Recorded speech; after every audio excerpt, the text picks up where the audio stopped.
विकसित भारत 2047 ये सिर्फ एक नारा नहीं बल्कि एक संकल्प है नए भारत के निर्माण का। और इसी संकल्प को पूरा करने की दिशा में देश तेजी से कदम बढ़ा रहा है। सरकार के प्रयास और विकसित भारत के विचार के साथ आगे बढ़ते इस मिशन पर प्रकाश डालने की एक बड़ी पहल है भारत 24 का विकसित भारत लीडरशिप समिट 2026। दिल्ली में आयोजित भारत 24 के कार्यक्रम विकसित भारत लीडरशिप समिट में आज देश भर की हस्तियों का जमावड़ा रहा। इस कार्यक्रम के मुख्य अतिथि थे केंद्रीय मंत्री अर्जुन राम मेघवाल और वहीं केंद्रीय मंत्री संजय सेठ ने भी कार्यक्रम में शिरकत की। इस कॉन्क्लेव में भारत 24 के सीईओ और editor in chief doctor Jagdish Chandra भी शामिल हुए, जिन्होंने कार्यक्रम की शुरुआत में अपने विचार रखे। केंद्रीय कानून और न्याय मंत्री अर्जुन राम मेघवाल का जिक्र करते हुए उन्होंने बताया कि दशकों पुरानी आईपीसी में बदलाव करने में अर्जुन राम मेघवाल की कितनी बड़ी भूमिका रही और साथ ही इस बात पर भी रोशनी डाली कि अर्जुन राम मेघवाल की कोशिश और केंद्र सरकार की दूरदर्शी सोच ने देश में ईज ऑफ डूइंग बिजनेस को कैसे बढ़ावा दिया। इसके साथ ही उन्होंने राजस्थान सरकार के साथ अर्जुन राम मेघवाल के तालमेल पर भी बात की और महिला सशक्तिकरण को अर्जुन राम मेघवाल ने किस तरह से बढ़ावा दिया जैसे पहलुओं पर भी चर्चा की। आज के समारोह में मुख्य अतिथि श्री अर्जुन मेघवाल, रांची के लोकप्रिय नेता और रक्षा राज्य मंत्री, आपका हार्दिक स्वागत है। जहां तक अर्जुन मेघवाल का सवाल है, he is a silent performer, a result-oriented person who equally enjoys the confidence and trust of Narendra Modi and Amit Shah. इन्हें जो जिम्मेदारी सौंपी जाती है उन्हें सेठ साहब ये बहुत ही ईमानदारी और कर्तव्य निष्ठा के साथ पूरा करते हैं और यही इनका भरोसा और ट्रस्ट जो है वो सीनियर लीडरशिप को बहुत पसंद आता है। और ख़ास बात यह है कि इनका जो वर्किंग स्टाइल है, जो साइलेंट परफॉर्मर का, साइलेंट वर्कर की जो बात है, उसमें कोई उफान नहीं है, कोई तूफान नहीं है, कोई हलचल नहीं है, कोई उखाड़ पछाड़ नहीं है। पूरे के पूरे 365 दिन इनका तापमान एक जैसा रहता है।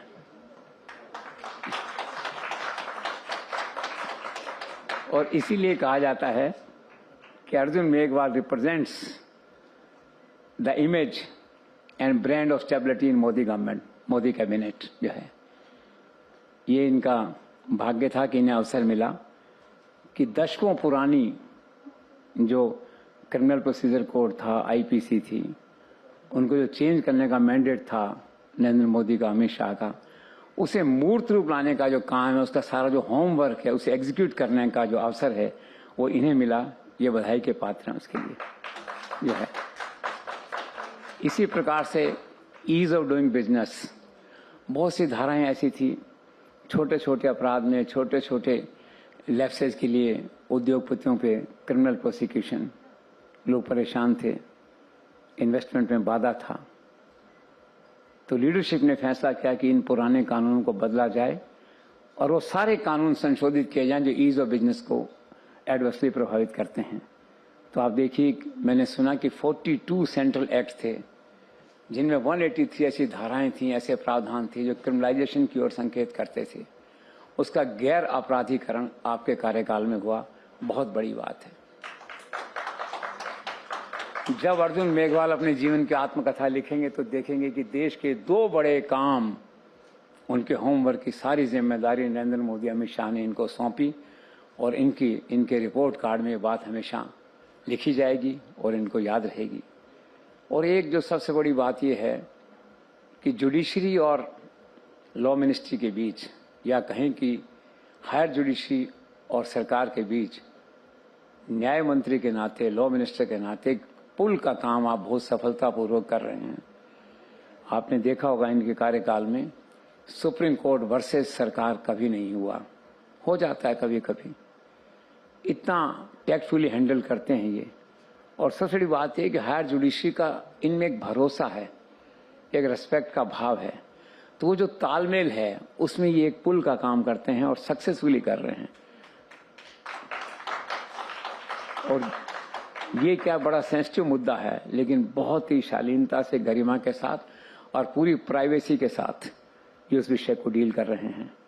राजस्थान इनका होम स्टेट है, बीकानेर इनका कॉन्स्टिट्यूंसी है इनकी जो है, तो राजस्थान की राजनीति में भी इनका एक खास स्थान है।